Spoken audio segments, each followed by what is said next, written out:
So good afternoon, everyone. My name is Jenna Pontius, and I'm the Public Services Librarian at the Riverside County Law Library. And with me today is Rebecca Spencer from the Riverside Registrar of Voters office. And today we're going to be talking about voting basics and just general information about voting. So I will have Rebecca go ahead and take it away.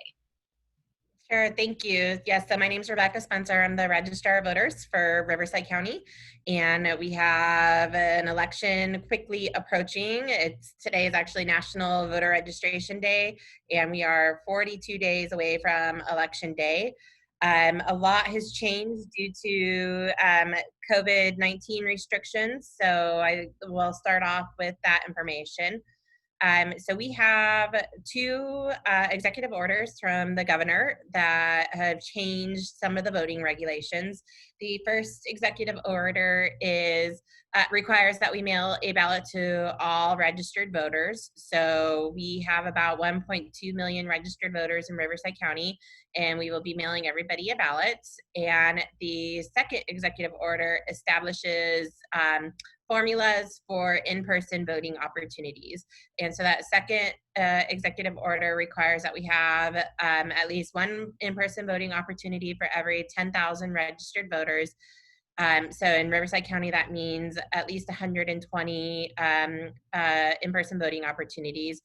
And another part of that executive order establishes formulas for vote by mail drop-off boxes. So that formula is one for every 15,000.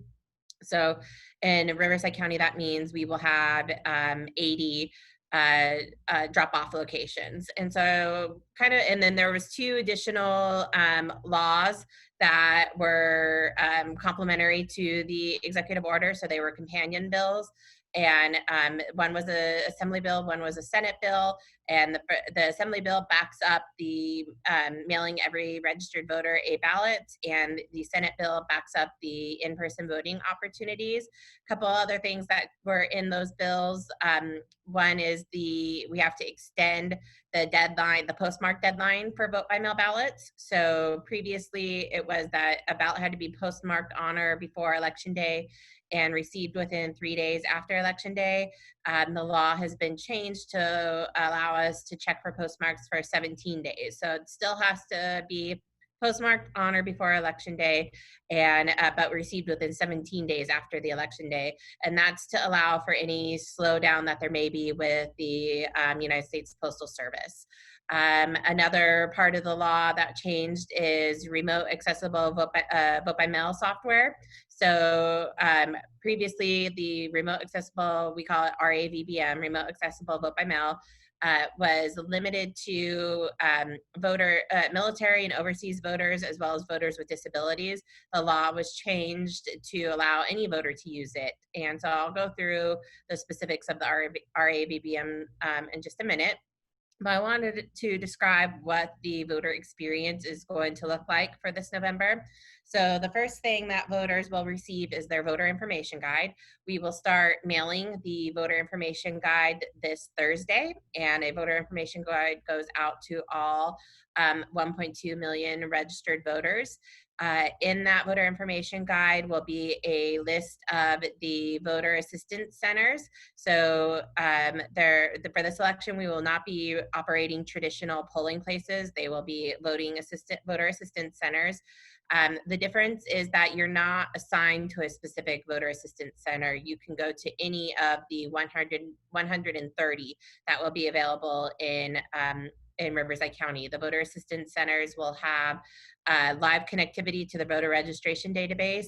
And so no matter which location you go to, they'll be able to look up your voter registration record. So in that voter information guide will be a list of the 130 voter assistance centers that will be open.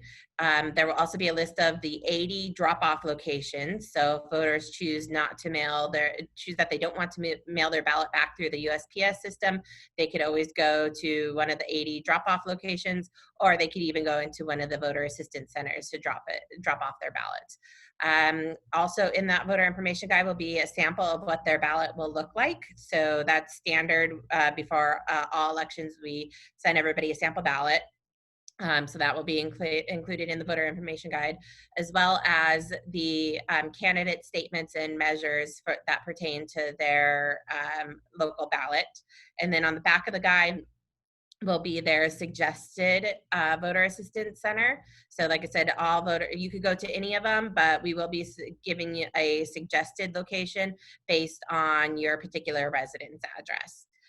So those voter information guides start going in the mail on Thursday and will be continue to be mailed daily through the rest of next week as well. So that's the first part that voters will receive is their voter information guide. It explains that everybody's going to be mailed a ballot due to the executive order for this election. And it also explains the concept of voter assistance centers.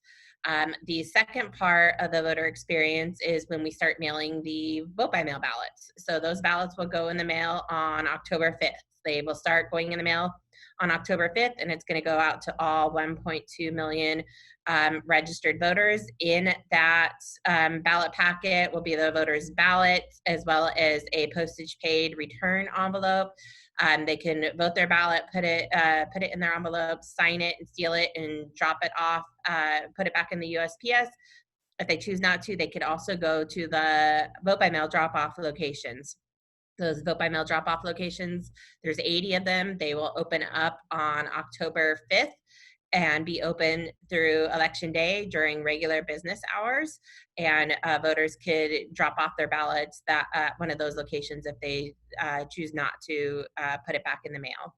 And then the last piece of the process is to open up the voter assistance centers. And so the voter assistance centers will open up on October 31st. The executive order requires that they be open for 4 days, which includes the 3 days prior to election day. So that's October 31st. That's a Saturday. So Saturday through Monday, they will be open for 8 hours, which is 9 a.m. to 5 p.m. And then on election day, they will be open from 7 a.m. to 8 p.m.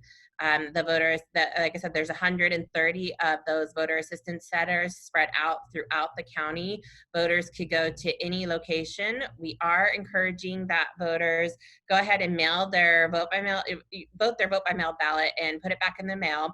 And only go to the voter assistance centers if absolutely necessary. So if you never receive your ballot, made a mistake on your ballot, need a replacement, need bilingual assistance at the voter assistance center, or need to use the audio voting capability at the voter assistance center, those are the type of services that we'll be providing at those voter assistance centers. But due to public health concerns, we don't want to overwhelm and overcrowd those locations. So we encourage voters to vote their vote by mail ballot and either put it in the mail or drop it off, and only go to the voter assistance centers when absolutely necessary.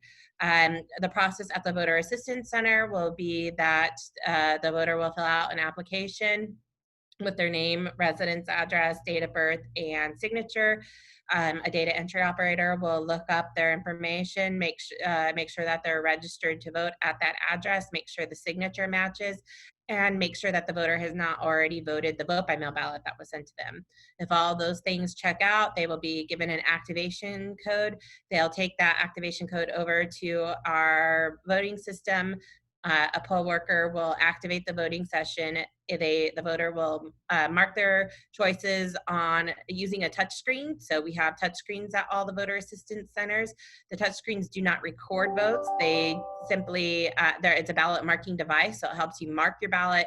Your ballot would still be printed out onto a printer. You review the paper ballot, make sure it has the correct selections on it, and then you drop that ballot into the ballot box and collect your I voted sticker. So those ballots will be brought back to our office on a daily basis, and then they will be scanned and tabulated here at the Registrar of Voters office.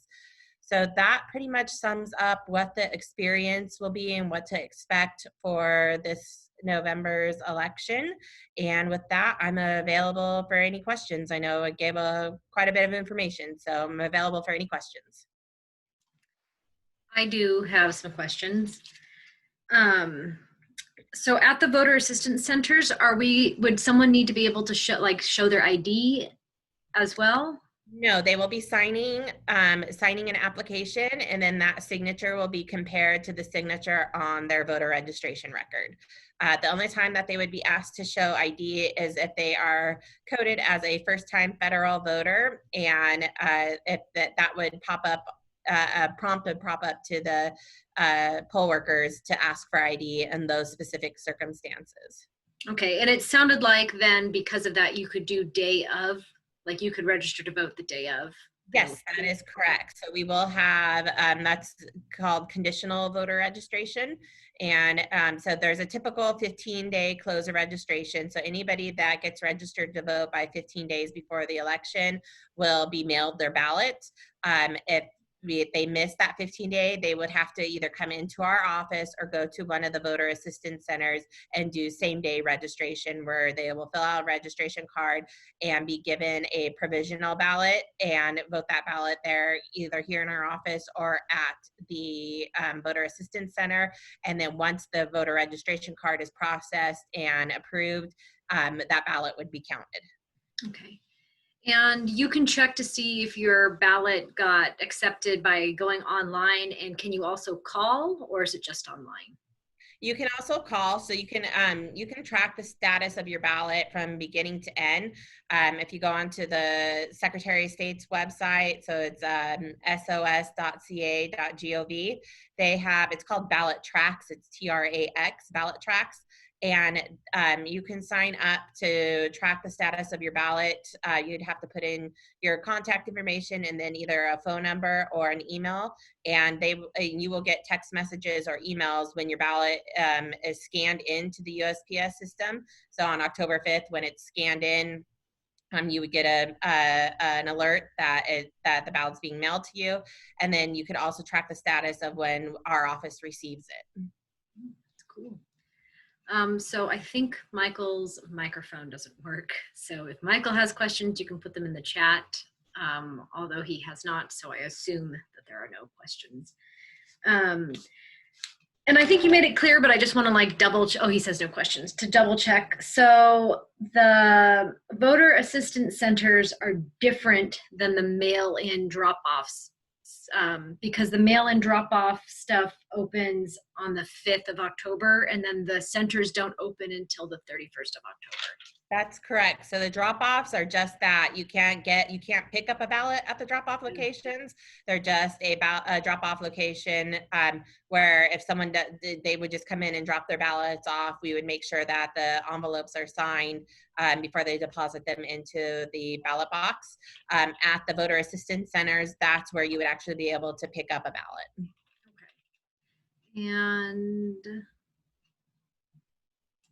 the website for the Registrar of Voters is voteinfo.net. Am I correct? Yes, VOTEINFO.net. And so, yeah, but on our website or on the Secretary of State's website, which is that sos.ca.gov, on those two websites, you can check your voter registration status. So make sure that we have you registered to vote, we have your correct residence address and your correct mailing address, so you get all your material timely. If not, you can also register to vote through those two websites. You could do it online. And then you can also track the status of your ballot once those start going in the mail on October 5th. Okay. Well, that sounds great. I put the link to the website in the chat, just in case. And Michael doesn't have any questions, and those were my only questions. So thank you so much for joining us today and celebrating National Register to Vote Day. Hopefully more people will see this when they view the recording and then register to vote. Great. Thank you for having me. Thank you, Rebecca. Thank you. Bye-bye.